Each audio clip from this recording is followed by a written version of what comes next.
Moses gathered the Israelites and said, "Love the Lord your God and keep his requirements, his decrees, his laws, and his commands always." He reminded them how God had blessed their ancestors and brought them out of Egypt with mighty acts and wonders. He brought you out of Egypt with a mighty hand and redeemed you from the land of slavery.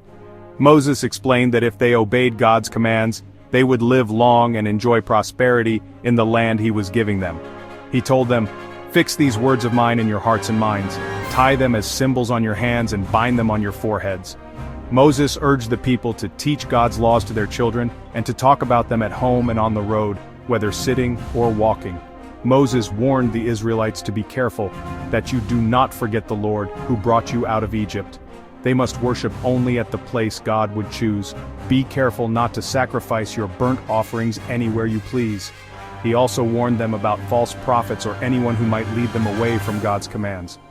If a prophet or a dreamer of dreams arises among you and gives you a sign or a wonder, but the sign or wonder spoken of takes place, and the prophet says, "Let us follow other gods," you must not listen to the words of that prophet or dreamer. Moses instructed the people to remain faithful to God alone.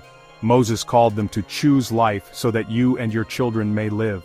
Loving God wholeheartedly and obeying his commands would bring blessings, but disobedience would bring consequences. Only those who love God with all their heart and soul, keep the commands of Jesus, and do the will of the Father will faithfully follow his ways, choose life, and experience the blessings he promises. May we never forget his mighty works and always obey his word with wholehearted devotion. Amen.